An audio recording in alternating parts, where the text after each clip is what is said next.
Kaum muslimin jamaah salat Jumat rahimakumullah.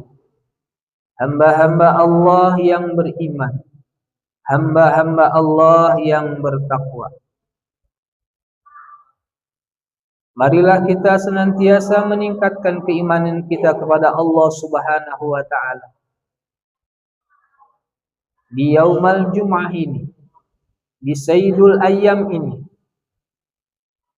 khatib pada saat ini akan menerangkan tentang keutamaan 10 Muharram. Kaum muslimin jamaah salat Jumat rahimakumullah. Allah sudah menyatakan,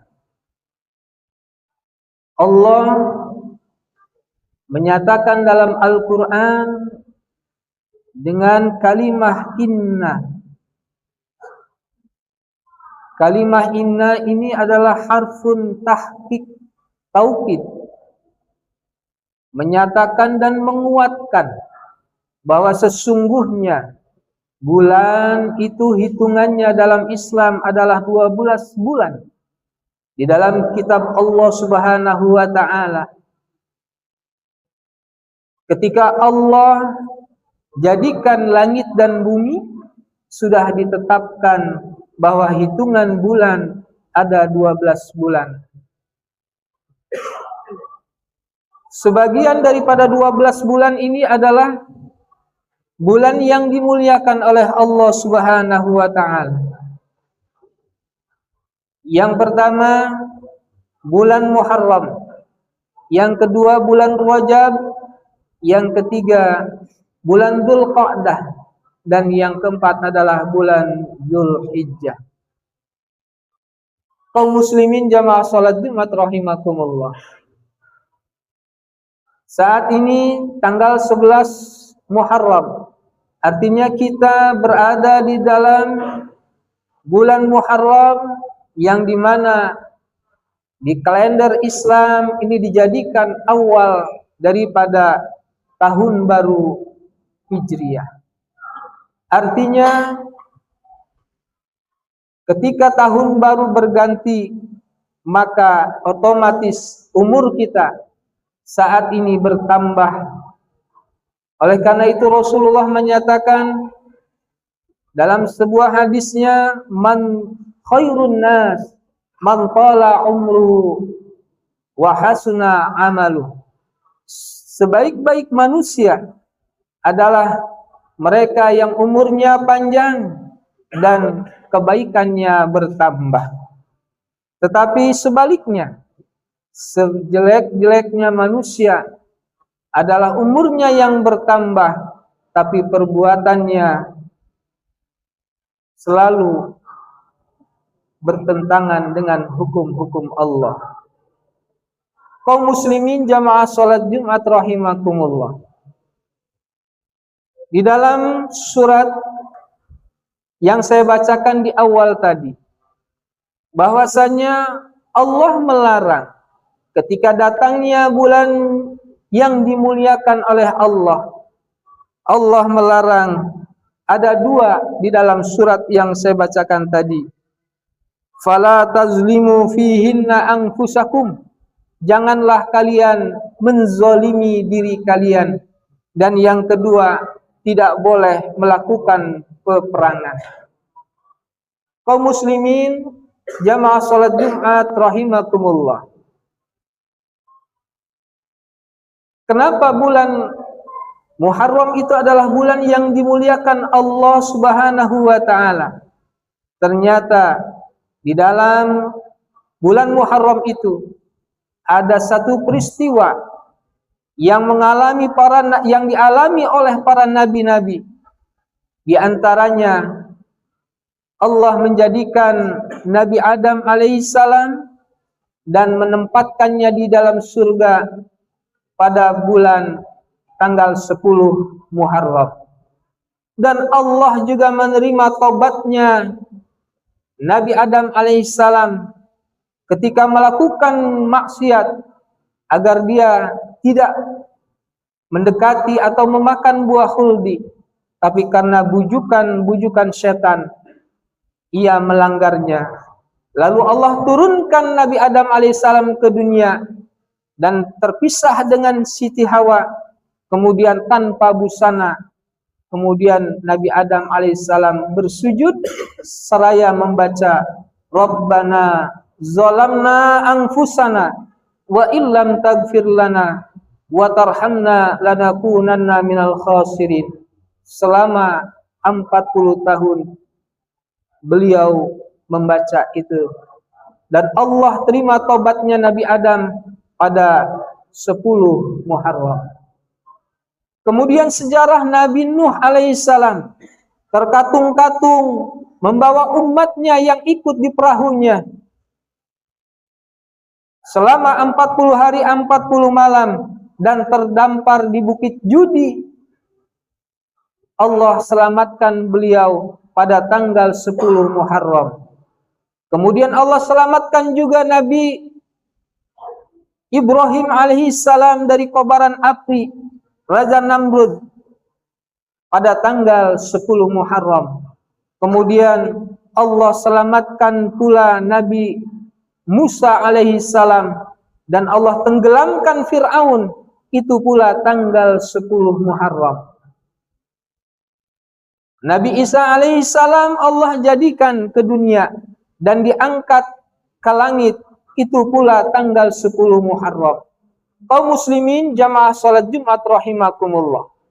Keistimewaan ini patutlah kita contoh, kita jadikan ibrah, bahwasannya kesulitan apapun yang kita alami, kesusahan apapun yang kita alami, gundah gulana yang kita alami, tidak seberapa dengan yang dialami oleh para nabi-nabi terdahulu. Tetapi semua itu Allah berikan jalan keluar dengan bahasa wa kadzalika nunjil mu'minin. Allah selamatkan, kami selamatkan mereka itu karena sebab mereka orang-orang yang beriman. Artinya, ketika kita beriman kepada Allah Subhanahu wa taala, maka urusan kita, urusan keluarga kita, apapun bentuknya, kita sendehkan kepada Allah. Allah tempat bergantung, Allah tempat meminta, Allah adalah Tuhan kita tempat menyembah. Maka Allah akan berikan solusi jalan keluarnya.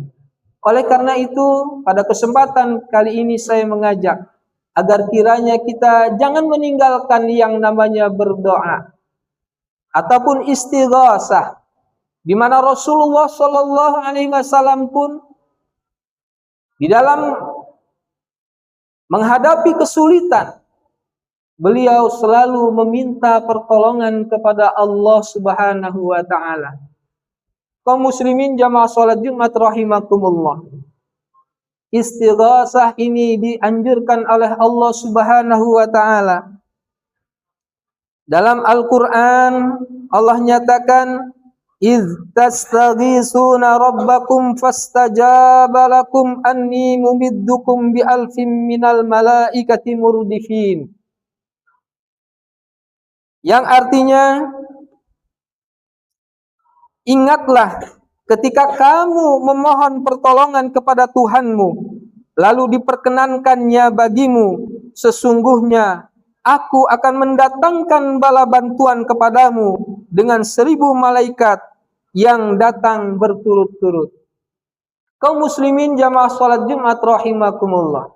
Sebagai gambaran istighasah yang kita lakukan, bagaimana caranya kita seorang muslim agar bisa melakukan istighasah, ternyata banyak kalimah-kalimah thayyibah yang diucapkan, yang dilafazkan oleh para nabi-nabi yang terdahulu yang diberikan ujian terbesar. Di antaranya Nabi Yunus alaihissalam keluar dari ikan Hud itu pada tanggal 10 Muharram. Kemudian di dalam ikan Hud tersebut Nabi Yunus alaihissalam diberikan ilham dengan memperbanyak kalimah La ilaha illa anta subhanaka inni kuntu minaz zalimin. Sebagai orang Islam, kita harus memakai kalimah tersebut sebagai istighosah, minta pertolongan kepada Allah. La ilaha illa anta subhanaka inni kuntu minaz zalimin. Kemudian bagaimana Nabi Ibrahim alaihissalam diselamatkan oleh Allah Subhanahu wa taala karena dengan satu kalimah ini, hasbiyallah wa ni'mal wakil, ni'mal maula wa ni'man nasir.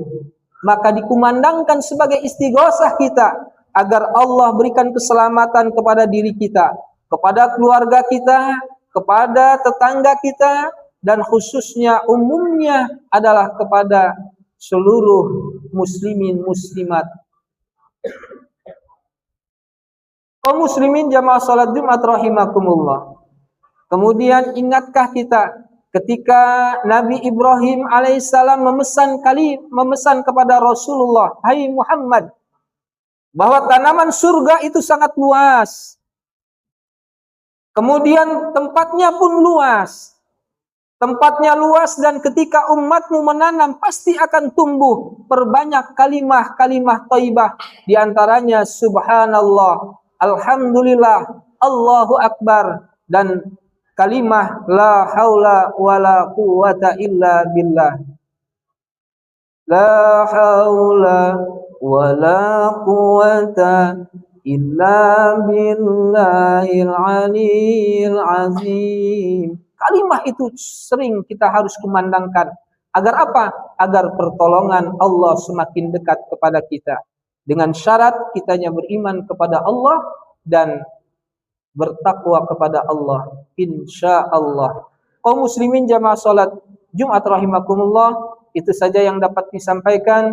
Mudah-mudahan kita semua yang hadir di sini dan keluarga-keluarga kita, Allah senantiasa selamatkan dunia wal akhirahnya, selalu dibimbing oleh Allah agar senantiasa melakukan kebaikan-kebaikan sebagaimana yang diajarkan oleh Rasulullah. Aqulu qawli hadza astaghfirullahal azim li wa lakum wa lisairil muslimina wal muslimat wal mu'minin wal mu'minat fastaghfiruhu innahu wal ghafurur rahim.